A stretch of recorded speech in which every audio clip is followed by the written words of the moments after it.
Halo, kami dari kelompok 2 Internet of Things kelas I Fakultas Hukum Universitas Diponegoro. Dalam video ini, kami akan menjelaskan materi objek hukum internasional. Sebelumnya, izinkan kami untuk memperkenalkan diri terlebih dahulu. Assalamualaikum warahmatullahi wabarakatuh. Perkenalkan, nama saya Amatul Jannah Susiadi, NIM 11.000.12.01.30.716. Saya Akfian Rizky Pradana dengan NIM 11.000.112.14.02.05. Perkenalkan, nama saya Edwin Rasid Yunus dengan NIM 11.000.120.140.204. Perkenalkan, nama saya Raisa Zara Zahabia dengan NIM 11.120.130.720. Perkenalkan, nama saya Yuda Farendra Suari dengan NIM 11.000.120.201.30.717. Pertama-tama, kita akan membahas definisi dari objek hukum. Menurut KUHP, objek hukum adalah tiap-tiap barang dan tiap-tiap hak yang dapat dikuasai oleh hak milik. Sementara itu, menurut Jainur Ar-Rasyid dalam bukunya Dasar-Dasar Ilmu Hukum, objek hukum adalah segala sesuatu yang dapat dimanfaatkan oleh subjek hukum secara yuridis. Selanjutnya, kita akan memasuki objek hukum internasional. Objek hukum internasional merupakan permasalahan yang dibahas dalam hukum internasional. Objek hukum internasional ini dibagi menjadi 3, yaitu hak asasi manusia, kejahatan terhadap kemanusiaan, serta hukuman internasional. Yang ketiga-tiganya akan dijelaskan oleh teman-teman saya. Hukum HAM internasional. Hukum HAM internasional adalah semua norma hukum internasional yang ditujukan untuk menjamin perlindungan terhadap individu dalam ruang lingkup internasional. Sebagai bentuk hukum internasional, hukum HAM internasional pada dasarnya terdiri dari perjanjian, dan perjanjian tersebut dilakukan antar negara berdaulat dengan maksud untuk memiliki pengaruh hukum yang mengikat antara para pihak yang telah menyetujuinya. Secara tradisional, hukum internasional diartikan sebagai hukum yang hanya mengatur hubungan antar negara. Oleh karena itu, negara merupakan satu-satunya subjek hukum internasional dan memiliki hak-hak hukum menurut hukum internasional. Definisi tradisional ini kemudian pada masa setelah Perang Dunia Kedua diperluas hingga mencakup organisasi internasional. Dan organisasi internasional tersebut berlaku sebagai subjek hukum internasional yang juga memiliki hak-hak tertentu berdasarkan hukum internasional. Sedangkan manusia sebagai individu dianggap tidak memiliki hak-hak menurut hukum internasional, sehingga manusia lebih dianggap sebagai objek hukum daripada subjek hukum internasional. Teori-teori mengenai sifat hukum internasional ini kemudian membentuk kesimpulan bahwa perlakuan negara terhadap warga negaranya tidak diatur oleh hukum internasional, sehingga tidak ada pengaruhnya terhadap hak negara-negara lainnya.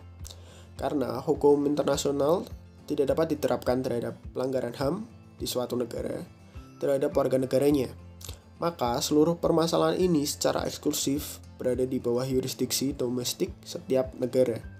Dengan kata lain, masalah HAM merupakan urusan dalam negeri setiap negara, sehingga negara lain tidak berhak bahkan dilarang untuk turut campur tangan terhadap pelanggaran HAM di dalam suatu negara yang ditujukan kepada warga negaranya sendiri. Jadi itu akan menjadi urusan domestik bagi negara itu sendiri. Namun demikian, masih terdapat pengecualian terhadap aturan ini dalam bentuk intervensi humaniter. Di sini saya akan menjelaskan tentang kejahatan terhadap kemanusiaan. Kejahatan terhadap kemanusiaan digolongkan sebagai kejahatan yang paling serius dan mengancam umat manusia. Pembentukan kejahatan ini mempunyai sejarah yang panjang, dan pertama kalinya istilah kejahatan terhadap manusia atau Crimes Against Humanity dikembangkan sejak Petersburg Declaration tahun 1868. Sebagai suatu konsep pidana, kejahatan terhadap kemanusiaan awalnya dikembangkan dalam konteks hukum perang, yaitu berdasarkan Konvensi Den Haag tahun 1907 yang merupakan kodifikasi dari hukum kebiasaan mengenai konflik bersenjata. Konvensi ini menyatakan bahwa hukum kemanusiaan atau Law of Humanity merupakan dasar perlindungan bagi pihak kombatan maupun penduduk sipil dalam suatu konflik bersenjata. Pasca Perang Dunia Kedua, terbentuk berbagai peradilan internasional untuk mengadili kejahatan terhadap kemanusiaan, yakni Pengadilan Nuremberg dan Pengadilan Tokyo. Pengadilan Nuremberg sendiri mengadili 24 para pimpinan Nazi yang didakwa dengan turut serta dalam suatu perencanaan atau konspirasi untuk melaksanakan kejahatan terhadap perdamaian, merencanakan, memprakarsai, dan mengadakan peperangan agresi militer dan kejahatan lainnya terhadap perdamaian, juga melakukan kejahatan perang. Sedangkan Pengadilan Tokyo mendakwa 20 orang yang kebanyakan terdiri dari pejabat militer dan pemerintahan Jepang dengan dakwaan terlibat dalam kejahatan perang dan kejahatan terhadap kemanusiaan. Untuk Pengadilan Nuremberg, dibentuklah Charter of International Military Tribunal yang dikenal dengan Nuremberg Charter, yang untuk pertama kalinya kejahatan terhadap kemanusiaan merupakan hukum positif internasional. Perkembangan pengaturan kejahatan terhadap kemanusiaan kemudian mencapai puncaknya ketika pengesahan Statuta Roma tahun 1998 pada Konferensi Diplomatik PBB pada 17 Juli tahun 1998. Statuta Roma ini dibentuk sebagai landasan pembentukan Mahkamah Pidana Internasional yang permanen untuk mengadili kejahatan yang paling serius dan menjadi perhatian komunitas internasional, yaitu genosida, kejahatan terhadap kemanusiaan, kejahatan perang, dan kejahatan agresi. Statuta Roma tahun 1998 merumuskan kejahatan kemanusiaan dengan elemen-elemen prinsip yang membedakan kejahatan terhadap kemanusiaan dengan kejahatan biasa, yakni kejahatan ini haruslah dilakukan dalam konteks serangan yang meluas atau sistematis kepada penduduk sipil dan aspek pengetahuan dari pelaku. Selain itu, untuk memperkuat pengertian tentang unsur-unsur kejahatan terhadap kemanusiaan, Statuta Roma tahun 1998 juga dilengkapi sebagai dokumen yang tidak terpisahkan dengan dokumen unsur-unsur kejahatannya. Hukum humaniter internasional adalah semua norma hukum internasional yang bertujuan memberi perlindungan pada saat timbul konflik bersenjata yang bersifat lokal atau tidak internasional. Bantuan tersebut akan diajukan kepada pasukan tempur yang tidak bisa lagi menjalankan tugasnya atau orang-orang yang terlibat dalam konflik tersebut.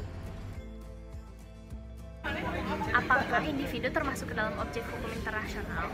Menurut pendekatan pertama, yaitu pendekatan tradisional, subjek hukum hanyalah negara, sehingga individu itu termasuk ke dalam objek negara, karena hanyalah negara yang bisa mengambil tindakan di muka hukum internasional.